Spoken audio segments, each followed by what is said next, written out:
예수님께서 제자들에게 장차 오실 성령님에 관하여 말씀하실 때 사실 제자들의 마음속에는 받아들이고 싶지 않은 마음이 있었습니다.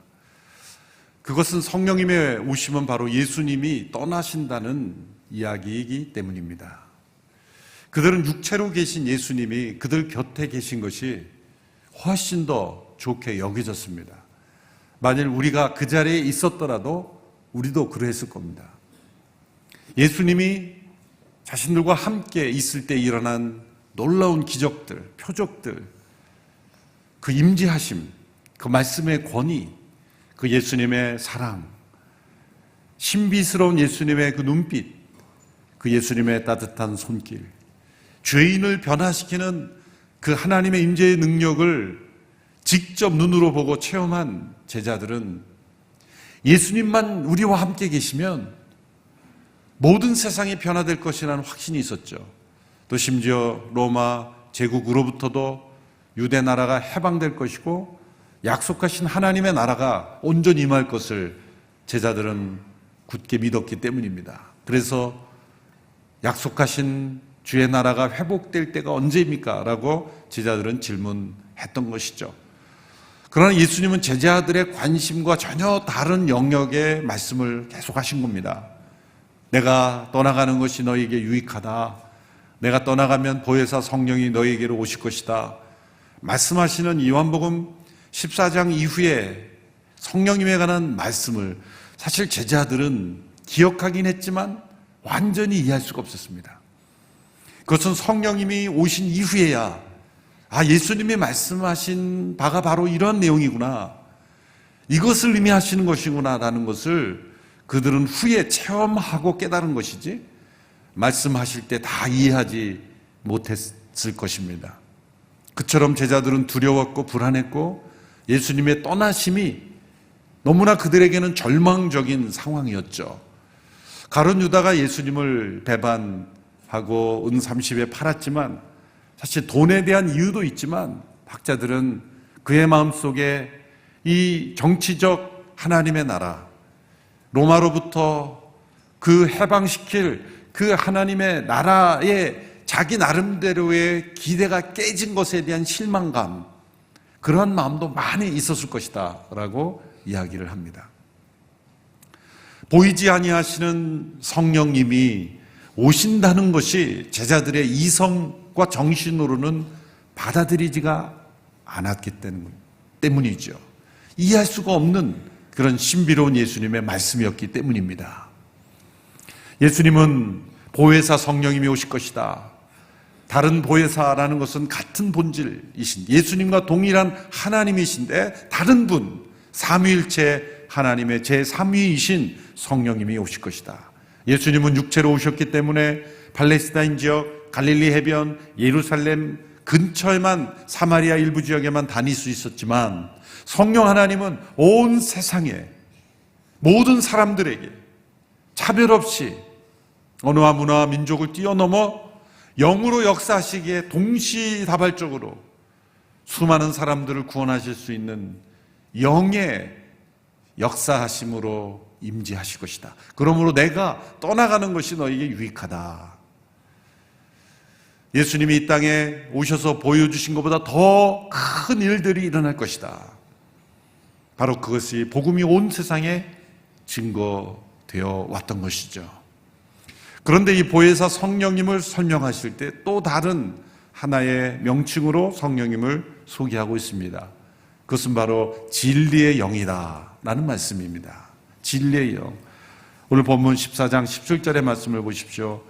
그분은 진리의 영이시다. 세상은 그분을 볼 수도 없고 알 수도 없기 때문에 그분을 받아들일 수가 없다.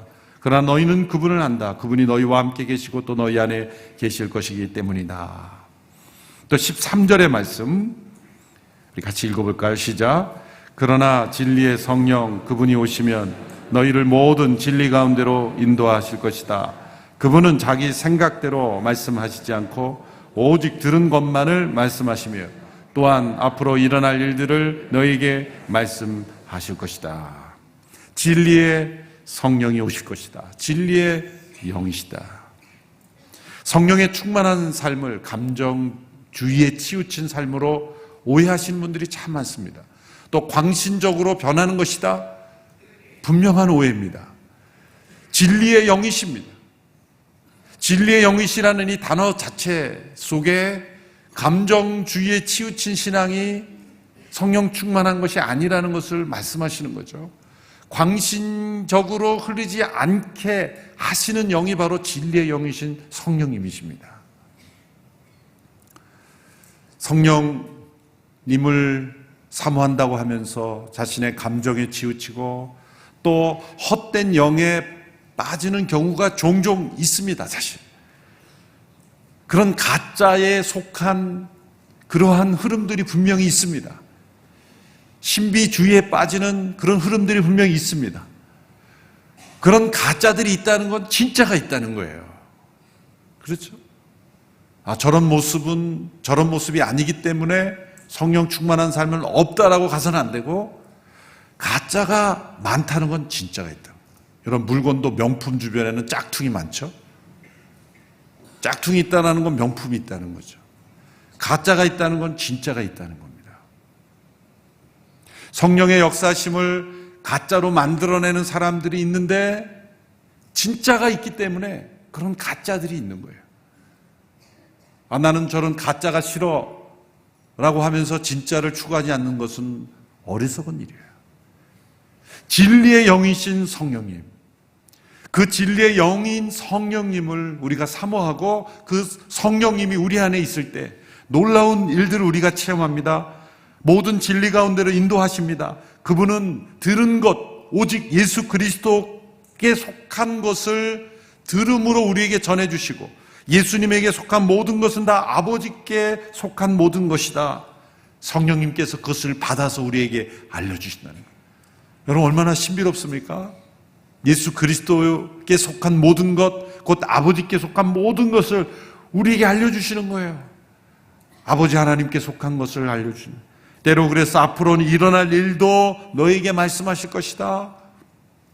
이 모든 신비한 영에 속한 일들을 분별할 수 있도록 하시는 것, 그것이 바로 진리의 영이십니다. 그분은 영이시기에 우리의 영에 침투하실 수가 있습니다. 우리의 육체를 뛰어넘어, 우리의 정신을 뛰어넘어 우리의 영에 침투하실 수가 있습니다. 여러분, 우리의 정신의 세계도 물질의 세계를 뛰어넘는 영역이죠. 여러분, 우리의 정신과 이성이 얼마나 초자연적인지 아십니까? 왜냐하면 지금 이 새벽에 예배당에 앉아 있으면서도 생각은 집에 있는 아이들에게 갈 수 있잖아요. 우리 아이들 지금 잘 자고 있나? 그렇죠? 정신은, 몸은 여기 있어도 정신은 다른 데 갈 수 있다는 게 초자연적인 거죠. 물질의 세계를 뛰어넘는 겁니다. 이성은 초자연적인 거예요. 왜? 사람이 이성적으로 어떤 산을 저걸 다 깎아서 평평하게 만들어야겠다라고 생각을 하면은 그 산이 평평해지잖아요. 자연이라는 건 있는 그대로의 상태인데, 자연의 법칙을 넘어서는 초자연이 우리 이성만 해도 초자연적이에요. 예를 들어서 이 물체가 떨어지는 것은 자연 법칙이죠. 중력의 법칙에 떨어지는데 이성이 잡아야 되게 생각하고 잡으면 초자연적인 일이 일어난 거잖아요. 자연 법칙에 이성이 개입한 거죠. 인간의 이성만 해도 초자연적이에요. 그런데 영은 이성의 한 차원 높은 세계예요. 인간의 영과 혼과 육의 세계에서 진리의 영이시기 때문에 우리의 육체와 정신을 뛰어넘어 영으로 하나님의 영이 우리 가운데 침투하실 수 있는 거예요. 근데 놀라운 것은 이 진리의 영이신 성령님은 우리의 인격, 개성, 우리의 정신, 우리의 영을 무너뜨리는 것이 아니라 그대로 보존하시지만 우리 안에 들어오셔서 단 한 가지만을 몰아내십니다. 죄와 악을 몰아내시는 거예요. 죄와 악을 몰아내시는 거예요. 그래서 여전히 그 개성이 남아있어요. 베드로가 성령 충만했어도 여전히 베드로의 개성은 남아있어요. 약간 나서기 좋아하는 그 개성은 남아있지만, 그러나 그런 성령으로 충만한 사람이 되는 거예요. 진리의 영이신 우리의 성령께서 우리의 영 안에 침투해 임재하시면 우리의 인격, 개성은 그대로이지만 우리 안에 있는 죄악이 다 떠나가기 때문에 여러분 우리의 영에 하나님의 생명이 임하는 거예요. 여러분 우리의 영이 예수 그리스도를 믿기 전에는 죽어 있습니다. 허물과 죄로 죽었다는 것은 영이 죽었다는 거예요. 우리 육체는 살아있고 정신은 살아있지만 영이 죽었다는 것은, 이 죽음이라는 것은 어둠입니다. 어둠은 거짓입니다. 어둠 속에 있기 때문에, 죽음 속에 있기 때문에 사람들은 자신의 정신, 이성만이 최고 올바른 것이라 생각해요. 착각입니다. 영이 죽은 사람들은 이성을 최고로 여깁니다. 이성으로 판단하고, 이성으로 추론하고, 이성으로 생각하고, 이성으로 의심하고, 이성으로 논리를 따져서 모든 것이 다 맞으면 그것이 옳은 것이다 라고 말하는데 틀린 것이 많습니다. 거짓이 많습니다. 영이 죽어있는 상태에서는 어둠 속에 있기 때문에 그 어둠 속에서 나오는 지성이라고 하는 것, 이성이라는 하는 것은 방향을 잃어버립니다.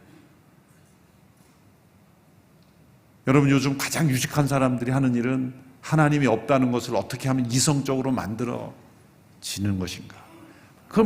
엄청나게 많은 말들을 이성적으로 만들어내지만 결론은 하나님이 없다, 인간이 주인이다, 자신의 운명은 스스로 결정하는 것이다. 인간의 이성에 그 중심에 숨겨있는 거짓, 그 한계를 사람은 보지 못해요. 영이 죽어있기 때문에. 어둠 속에 있는 이성은 거짓에 속한 인생입니다. 아담과 하와가 타락할 때 최초의 타락은 무엇입니까? 거짓에 무너진 거예요. 하나님의 영으로 살아가야 하는 인간이 사단의 거짓을 받아들임으로, 하나님을 떠남으로, 영이 죽음으로써 거짓된 음성을 따라 살아가는 인생이 되어버린 것이죠. 우리에게 필요한 것은 진리의 영입니다. 진리의 영이 임하시면 내 안에 어두웠던 동굴과 같은 내 영 안에 빛이 비추어지는 거예요. 어두울 때는 내 옷이 더러운 줄 모르지만 빛 가운데 나갈 때는 내가 이렇게 더럽구나를 깨닫듯이 진리의 영이 내 안에 오시면 내 안에 이처럼 거짓이 가득했구나 라는 것을 보게 됩니다. 양심이 살아나게 됩니다. 나의 이성의 한계를 깨닫게 됩니다. 내가 이성을 가지고 나를 얼마나 합리화하며 살아갔는지를 깨닫게 됩니다. 양심을 속이고 내 이성으로 하나님을 부인하고 내 혼자 힘으로 살아갈 수 있다고 그렇게 거짓말로 자신의 삶을 살아왔다는 것을 깨닫게 되죠. 이 잘못된 거짓에 기초한 인간의 이성, 사실 우리의 몸으로 살아가는 것들은 그러한 거짓에 이끌려 살아가는 그런 삶에 불과할 때가 많아요. 우리의 자녀들을 보며 왜 공부합니까? 왜 학교를 지나갑니까? 왜 직업을 가집니까? 왜 일합니까? 수많은 질문 앞에 거짓에 기초한 이성은 나름대로 말을 하지만 진실을 말하지 못해요. 인간이 왜 사는지, 또 무엇을 위해 살아야 되는지, 왜 죽음이 찾아왔는지, 우리는 어떻게 살아야 되는지, 모든 것에 대하여 어둠 속에 있는 인간의 이성은 대답을 하지 못합니다. 진리의 영이신 성령님이 오셨을 때 우리는 진리가 무엇인지를 깨닫게 되는 거예요. 공부를 많이 해야 깨달을 수 있는 게 아니에요. 성령의 임재하심이, 거룩한 진리의 영이 우리 가운데 임재하실 때 우리의 영혼에는 빛이 비추어지는 거예요.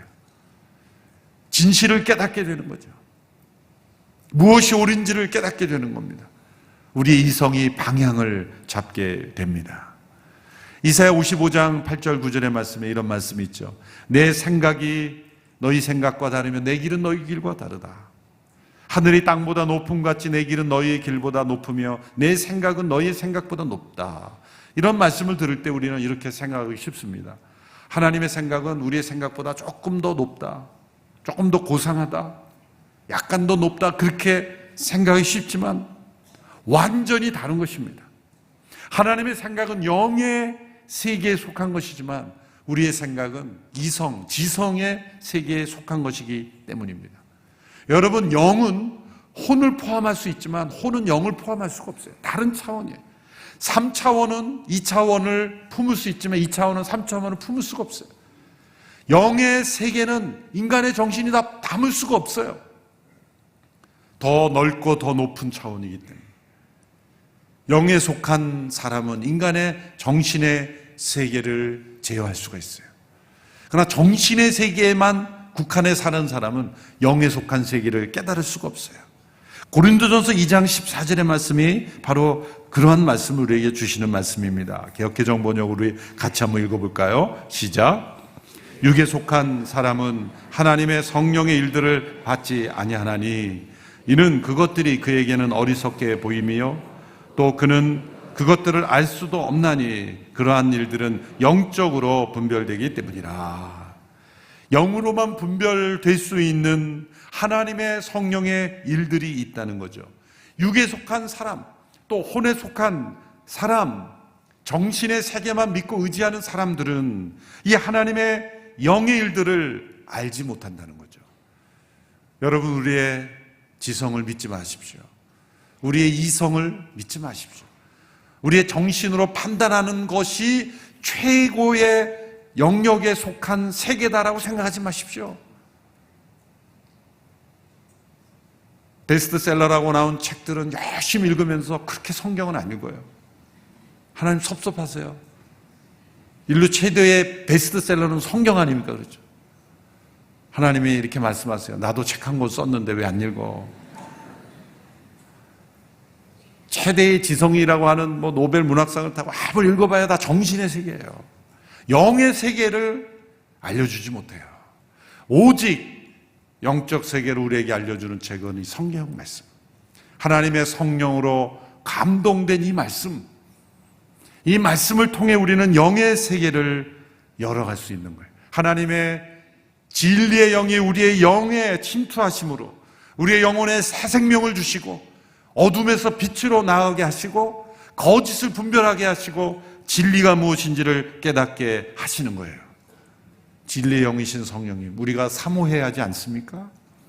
진리의 영이신 성령으로 충만하면 지혜롭게 돼요. 분별력이 있게 돼요. 때로는 앞일을 알게 돼요. 내 인생의 가장 현 시점에 중요한 것이 무엇인지를 깨닫게 됩니다. 역사의 흐름 속에 임하시는 성령의 역사하심을 깨닫게 돼요. 진리의 영이십니다. 여러분, 성령으로 충만하게 되면 우리의 영에 진리의 영이 임하심으로 진리가 무엇인지를 깨닫게 된다는 것, 이게 무슨 광신입니까? 이게 감정주의입니까? 신비주의입니까? 영이 진리로 깨어남으로 영이 진리로 가득하다면 어떠한 정신세계에 일어나는 일도 분별할 수 있는 거예요. 사상을 분별할 수 있는 거예요.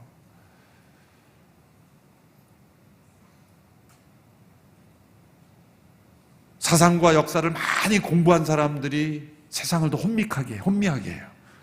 가만히 들어보면 자기가 하는 말이 무슨 말인지도 모르고 말하는 사람들도 많아요. 솔직히 말해서.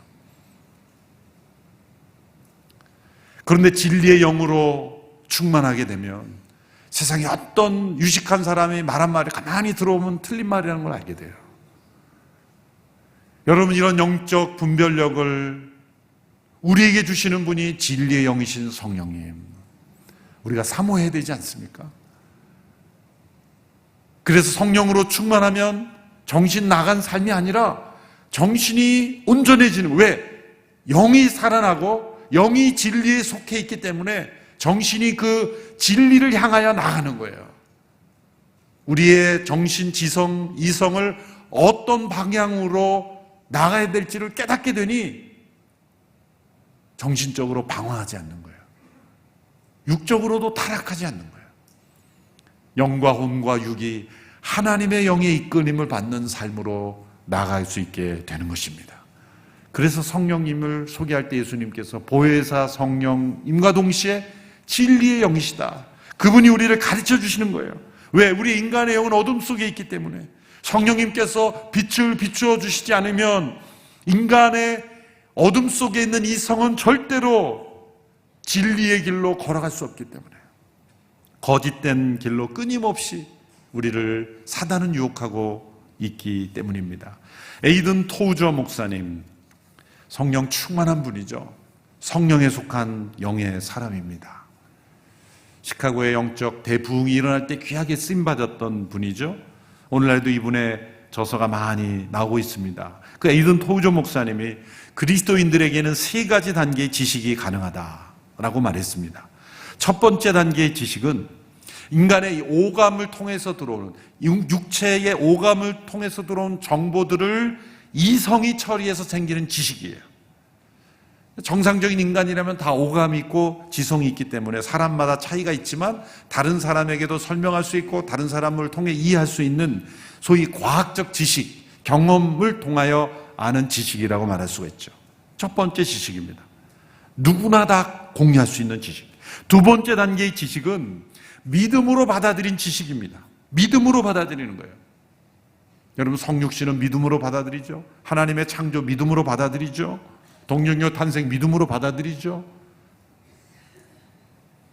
증명할 수 없는, 과학 법칙으로 증명할 수 없는 기적적인 일들을 우리는 믿음으로 받아들입니다. 만일 증명할 수 있다면 첫 번째 단계 지식이죠.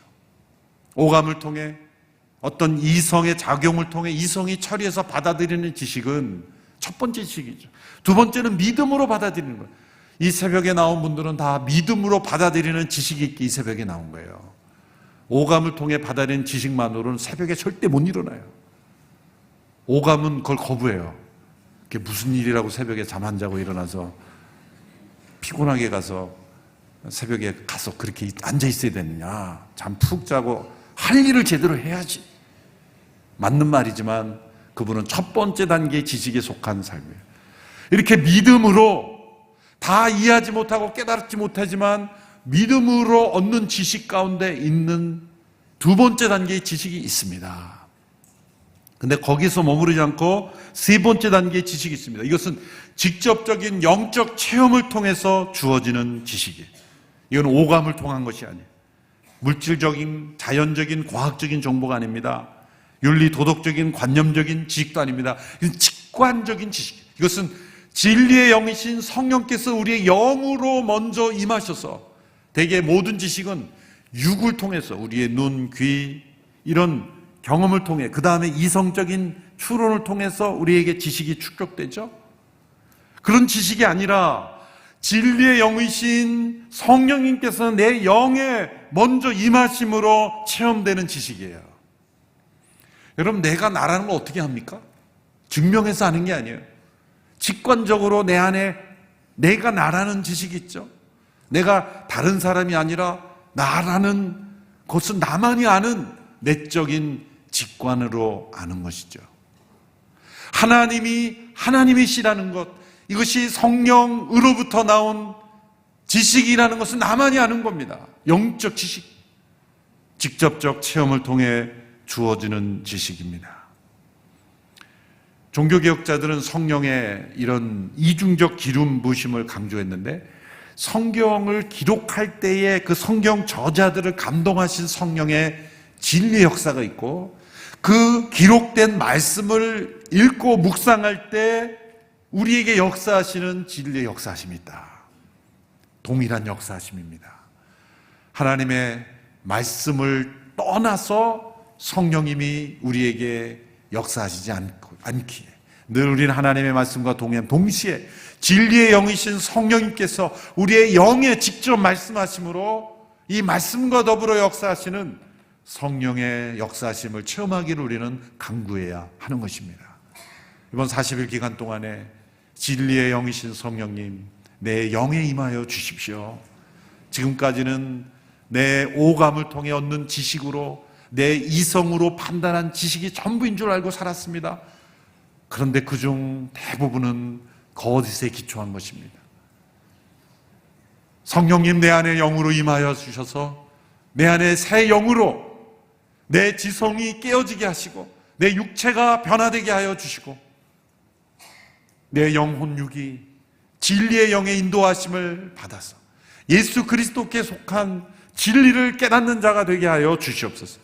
진리에 대하여 아는 지식이 아니라 진리를 알고, 하나님에 대하여 아는 지식이 아니라 하나님 그분을 알고 체험하는 영의 사람이 되게 하여 주옵소서. 간구하시면 진리의 영이 우리 가운데 임하실 겁니다. 진리 가운데로 인도해 주실 겁니다. 깨닫게 해 주실 겁니다. 말씀도 깨닫게 해주시고 상황 속에 진실을 깨닫게 해주시고 역사 속에 무엇이 진실인지 무엇이 진리인지를 깨닫게 해줄 것입니다. 이 말씀에 대한 확신을 가지고 이 아침에 우리가 함께 기도할 수 있게 되기를 바랍니다. 우리 함께 기도하겠습니다. 진리의 영이신 성령님,